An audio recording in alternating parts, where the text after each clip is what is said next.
ఓం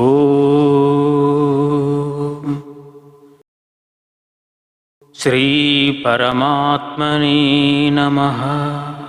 శ్రీకృష్ణ భగవానుడు అర్జునుణ్ణి ఆధారంగా చేసుకొని సమస్త దుఃఖముల నుండి మానవాళిని కడతీర్చుటకై ఉపదేశించిన గీతా తాత్పర్య సారాంశం. శ్రీమద్భగవద్గీత 10వ అధ్యాయము విభూతి యోగం. భగవానుడు పలికెను, ఓ మహాబాహు, నీవు నా మీద అమితమైన ప్రేమగలవాడవు. కావున అర్జున, నీ మేలు కోరి నీకీ పరమోత్కృష్టమైన వచనములను మళ్ళీ చెప్తాను. వీటిని శ్రద్ధగా విను. సనాతనమైన నా పుట్టుక గురించి ఆ దేవతలు గాని మహర్షులు గాని తెలుసుకొనజాలరు. ఎందుకంటే ఆ దేవతలకైనా మహర్షులకైనా అన్ని విధాల నేనే మూల కారణమై ఉన్నాను. నన్ను యథార్థముగా జన్మరహితుడుగా అనాది అయిన వాణినిగా ఇంకా సర్వలోక మహేశ్వరునిగా తెలుసుకున్నవాడు మానవులలో జ్ఞానవంతుడు. అట్టివాడు సర్వ పాపముల నుండి విముక్తుడవుతాడు. బుద్ధిర్జ్ఞానమసమ్మోహ క్షమా సత్యం ధమశమః సుఖం దుఃఖం భవో భావో భయంచ భయమేవ చ అహింస సమతా తుష్టిః తపోధానం యశో యశః భవంతి భావా భూతానాం మత్త ఏవ పృథగ్విదాః. నిశ్చలమైన బుద్ధి, యథార్థ జ్ఞానము, అసమ్మోహము, క్షమాగుణము, సత్యము, ఇంద్రియ నిగ్రహము, మనోనిగ్రహము, సుఖము, దుఃఖము, జననము, మరణము, భయము, అభయము, అహింస, సమానత, సంతోషము, తపస్సు, దానము, కీర్తి, అపకీర్తి, ఈ విధమైన వేరువేరు భావాలన్నీ నా వల్లనే కలుగుచున్నవి. మహర్షయ సప్త పూర్వే చత్వారో మనవస్తథ మద్భావ మానసా జాత ఏషాం లోకహిమా ప్రజాః. సప్తాది మహర్షులు, వారికంటే ముందు 4 సనకాది మహామునులు, ఇంకా స్వయంభువాది మొదలైన 14 మనువులు, వీరందరూ నా సంకల్పం వల్లనే జన్మించారు. అటు పిమ్మట వారి వలన సమస్త లోకాలలో సర్వ ప్రాణులు జన్మించినవి. సప్త మహర్షులు అంటే మరీచి, అంగిరసుడు, అత్రి, పులస్త్యుడు, పులహుడు, కృతువుడు, వశిష్ఠుడు, ఈ 7 సప్త ఆది ఋషులు కాగా, సనకుడు, సనందనుడు, సనాతనుడు, సనత్కుమారుడు మొదలైన ఈ 4 మహామునులు. ఇక స్వయంభువుడు, స్వరోసిచుడు, ఉత్తముడు, తామసుడు, రైవసుడు, చాక్షుషుడు, వైవస్వతుడు, సూర్యసావర్ణి, దక్షసావర్ణి, బ్రహ్మసావర్ణి, ధర్మసావర్ణి, రుద్రసావర్ణి, దేవసావర్ణి, ఇంద్రసావర్ణి మొదలైన ఈ 14 మనువులు, వీరందరూ నా సంకల్పంతోనే జన్మించిన వారే. ఈ సమస్త జగత్తులోని ప్రాణులన్నీను వీరు సంతానమే. వీరి వల్లనే ఈ జన్మల పరంపర, జ్ఞాన పరంపర అనే 2 వంశములు కొనసాగుతూ వస్తున్నవి. అలాంటి ఈయన పరమైశ్వర్యమైన విస్తారమైన విభూతులను, యోగతత్వాన్ని ఎవడైతే యథార్థముగా తెలుసుకుంటాడో అతడు నిశ్చలమైన మనసు గలవాడై స్థిరముగా ఉంటాడు. ఇందులో ఏమాత్రమూ సందేహం లేదు. అంటే మన పుట్టుకకు మూల పురుషులైన ఈ మహర్షుల పేర్లే మన గోత్రాలుగా, వీరందించిన జ్ఞానమే గురు శిష్యుల పరంపరగా ఈ సృష్టిలో నేటికి కొనసాగుతూ వస్తున్నదన్నమాట. అయితే ఈ సృష్టి క్రమంలో ప్రస్తుతం మనం 7వ మనవైన వైవస్వతుని మనవంతరములోని 28వ కలియుగం మొదటి పాదంలో ఉన్నాం. అహం సర్వస్య ప్రభువో మత్త సర్వం ప్రవర్తతే ఇతి మత్వా భజంతే మాం బుధాభావ సమన్వితాః. ఈ సమస్త జగత్తు యొక్క ఉత్పత్తికి నేనే మూల కారణం. నా వల్లనే ఈ జగత్తంతా ఒక క్రమ పద్ధతిలో నడుస్తూ ఉన్నది. ఎవరైతే ఈ విషయాన్ని బాగుగా అర్థం చేసుకుంటారో అట్టి జ్ఞానులు భక్తి శ్రద్ధలతో నిరంతరం నన్నే ఆరాధిస్తుంటారు. వారి మనస్సు ప్రాణములు నాయందే నిలుపుకొని నా ధ్యాసలోనే నిమగ్నమై ఉంటారు. వారి యొక్క సర్వకర్మలన్నీ నాకే సమర్పిస్తారు. పరస్పరము అంటే ఒకరికొకరు నా మహత్యమును కొనియాడుతూ నన్ను గూర్చి సంభాషిస్తూ నా లీలలే కథలు కథలుగా చెప్పుకుంటూ నా తత్వంలోనే రమిస్తుంటారు. అమితమైన ఆనందముతో అనునిత్యం పరమ సంతృప్తితో జీవిస్తారు. అలా నిరంతరము నాపైన భక్తి శ్రద్ధలతో ఉండువారికి నేను బుద్ధియోగము అనగా తత్వజ్ఞానమును ప్రసాదిస్తాను. ఆ జ్ఞానము ద్వారా వారు నన్నే పొందుతారు. అంతేకాదు ఓ అర్జున, నేను కరుణతో వారిని అనుగ్రహించుట కొరకు వారి హృదయాలలో స్థిరముగా నిలిచి జ్ఞానజ్యోతిని వెలిగిస్తాను. వారిలో ఉన్న అజ్ఞానమైనటువంటి అంధకారాన్ని నశింపజేస్తాను.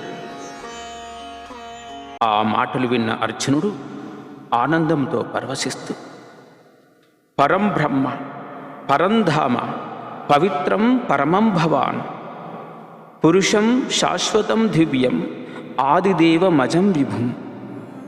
హే కృష్ణ, నీవు పరబ్రహ్మవు, పరంధాముడవు, పరమ పవిత్రుడవు. మహర్షులు నిన్ను దివ్య పురుషుడవని, దేవదేవుడవని, జన్మరహితుడవని, సర్వవ్యాపకుడవని, సనాతనుడవని కీర్తిస్తారు. దేవర్షి నారదుడు, అసితుడు, దేవలుడు, వేదవ్యాసుడు మొదలైన వారందరూ కూడా ఇలాగే చెప్పారు. ఇప్పుడు నేను స్వయముగా నీ గురించి నీ నోటి ద్వారానే వింటున్నాను. హే కేశవ, నీవు చెప్పునదంతయూ సత్యమే. హే భగవాన్, నీ యొక్క లీలా స్వరూపమును దేవతలు గాని రాక్షసులు గాని తెలుసుకొనజాలరు. ఓ పురుషోత్తమ, జగత్ ఉత్పత్తికారక, సర్వభూతేశ, దేవాదిదేవ, జగన్నాథ, నీ తత్వము స్వయముగా నీవే ఎరుగుదువు. నీకు నీవే సాటి. ఈ సమస్త లోకములందు నీ దివ్యమైన విభూతుల ద్వారా సర్వం వ్యాపించి స్థిరమై ఉన్నావు. ఆ మహిమాన్వితములైన దివ్య విభూతుల గురించి వివరంగా చెప్పడం నీ ఒక్కడికే సాధ్యమవుతుంది. అందుకు నీవే సమర్థుడవు. కానీ ఓ యోగేశ్వర, సర్వాంతర్యామివైన నీ గురించి చింతన చేస్తూ నిన్నెలా తెలుసుకునేది? ఏ ఏ భావాలతో నిన్ను ధ్యానించేది? నీ యథార్థ తత్వము నేనెలా గ్రహించేది? నిరాకారుడవైన నిన్ను ఏ రూపంతో కీర్తించేది? హే జనార్దన, నీ యోగశక్తి గురించి, నీ యొక్క దివ్య విభూతుల గురించి ఇంకా సంపూర్ణంగా వివరంగా చెప్పు. ఎందుకంటే ఈ నీ అమృత వచనములను ఎంత విన్నా నాకు తనివి తీరడం లేదు. విన్నా కొద్దీ ఇంకా ఇంకా వినాలనిపిస్తున్నది. నీ విస్తారమైన వైభూతుల గురించి తెలుసుకున్న కొద్దీ ఇంకా ఇంకా తెలుసుకోవాలనిపిస్తున్నది. అప్పుడు భగవానుడు, అర్జున, లెస్సబలికి నా దివ్య విభూతుల విస్తృతికి అసలు అంతమే లేదు. అవి అనంతములు. అయితే వాటిలో ప్రధానమైనటువంటి కొన్నిటిని మాత్రమే నీకిప్పుడు చెప్తాను. వీటిని శ్రద్ధగా విను. అహమాత్మా గుడాకేశ సర్వభూతాశయస్థితః అహమాదిత్య మధ్యంచ భూతానామంత ఏవచ. ఓ అర్జున, ఈ సమస్త భూతముల మనస్సునందున్న పరమాత్మ స్వరూపుడును నేనే. సకల భూతముల ఆది మధ్యాంతరాలకు ఆధారము నేనే. అంటే వాటి ఉత్పత్తి, పెంపుకు, నాశమునకు నేనే మూల కారణం. అర్జున, అదితి యొక్క 12 మంది పుత్రులైన ఆదిత్యులలో విష్ణువును నేనే. జ్యోతిర్మయ స్వరూపులలో అతి ప్రకాశవంతమైన సూర్యుడును నేనే. 49 మంది వాయుదేవతలలో మరీచిని నేనే. అలాగే నక్షత్రాలలోకెల్లా కాంతివంతమైన చంద్రుడను నేనే. చతుర్వేదాలలో సామవేదము నేనే. దేవతలకు అధిపతి అయిన దేవేంద్రుడను నేనే. ఇంద్రియాలలోకెల్లా ప్రధానమైనటువంటి మనస్సును నేనే. సర్వ ప్రాణులయందు చైతన్యము నేనే. 11 మంది రుద్రులలో శంకరుడను నేనే. యక్ష రాక్షసులలో ధనాధిపతి అయిన కుబేరుడను నేనే. 8 మంది వసువులలో అగ్నిని నేనే. పర్వత శిఖరాలలో మేనుపర్వతము నేనే. ఓ పార్థ, పురోహితులలో ముఖ్యుడైన బృహస్పతిని నేనే. సేనాధిపతులలో కుమారస్వామిని నేనే.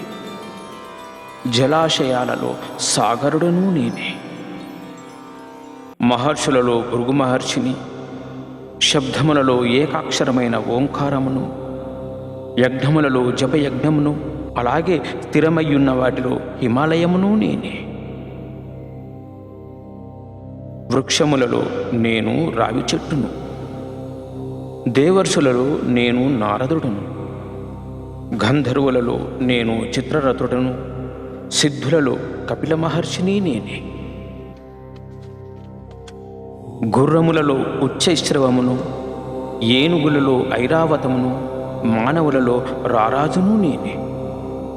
ఆయుధములలో వజ్రాయుధమును, ఆవులలో కామధేనువును, సంతానోత్పత్తికి మన్మధుడను, సర్పములలో వాసుకిని నేనే. నాగులలో ఆదిశేషుడను, జలదేవతలలో వరుణుడను, పితృదేవతలలో అర్యముడను, శాసించు వారిలో యమధర్మరాజును నేనే. రాక్షసులలో ప్రహ్లాదుడను, గణించు వారిలో కాలమును, మృగాలలో సింహమును, పక్షులలో గరత్మంతుడను నేనే. పవిత్రమునర్చు వాటిలో వాయువును, శస్త్రధారులలో శ్రీరాముడిని, మత్స్యజాతులలో ముసలిని, నదులలో గంగానదిని నేను. ఓ అర్జున, ఈ సృష్టి ఆది మధ్యాంతరములు అంటే సృష్టి స్థితి లయకారకుడను నేనే అని తెలుసుకో. విద్యలలో ఉత్తమమైన ఆధ్యాత్మిక విద్యను నేనే. పరస్పర వాద వివాదములో సత్యమైన వాదమును నేనే. అక్షరాలలో అకారమును, సమాసాలలో ద్వంద్వ సమాసమును, అంతమే లేని మహాకాలాన్ని నేను. అలాగే విశ్వతోముఖుడైన విరాట్ పురుషుడను, ఈ విశ్వాన్ని ధరించిన వాడను, పోషిస్తున్నవాడను నేనే.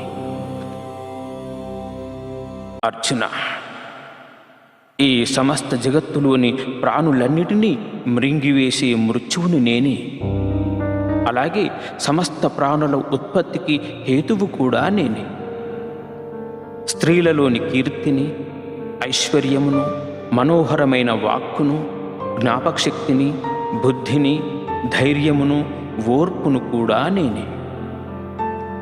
గానము చేయుటకు అనువైన శృతులలో బృహత్సామమును, ఛందస్సులలో గాయత్రి ఛందస్సును, మాసములలో మార్గశిర మాసమును, ఋతువులలో వసంత ఋతువును నేనే. మోసగాళ్లలో జూదమును, తేజోవంతులలో తేజస్సును, విజేతల యందు జయమును, సాత్వికులలో సత్వగుణమును నేనే. వృష్ణివంశీయులలో వాసుదేవుడను, పాండవులలో అర్జునుడను, మునీశ్వరులలో వేదవ్యాసుడను, అలాగే కవులలో శుక్రాచార్యుడను నేనే. శిక్షించు వారిలో దండోపాయమును నేనే. విజయము కోరే వారిలో నీతిని నేనే. రహస్యములలో మౌనము నేనే. జ్ఞానములన్నింటిలోకెల్లా తత్వజ్ఞానమును నేనే. ఓ అర్జున, ఇంతెందుకు, సర్వ ప్రాణుల ఉత్పత్తికి మూల కారణమైన బీజమును నేనే. ఎందుకంటే ఈ సకల చరాచర జగత్తులో నేను లేకుండా ఏ ప్రాణియూ ఉండజాలదు. ఓ పరంతప, నా దివ్య విభూతులకు అంతమే లేదు. ఈ నా విభూతుల విస్తృతిని గూర్చి నీకు కొద్ది మాత్రమే వివరించాను. యద్యద్విభూతిమచ్చత్వం శ్రీమధూర్చితమేవ వా తత్తదేవావగచ్చత్వం మమ తేజోంస సంభవం. ఐశ్వర్యము, కాంతివంతము, శక్తివంతములైనటువంటి ఏ వస్తువైనా అది నా యొక్క తేజస్సు నుండి ఉద్భవించినది. అర్జున, ఇంతకంటే విస్తృతంగా తెలుసుకుని మాత్రం ప్రయోజనమేమి? ఈ సమస్త విశ్వమును కేవలం నా ఒకే ఒక్క అంశతోనే ధరించి ఉన్నాను. ఈ విధముగా ఉపనిషత్తు, బ్రహ్మ విద్య, యోగశాస్త్రము, శ్రీకృష్ణార్జున సంవాదమైన శ్రీమద్భగవద్గీత యందు 10వ అధ్యాయము విభూతి యోగము సమాప్తం.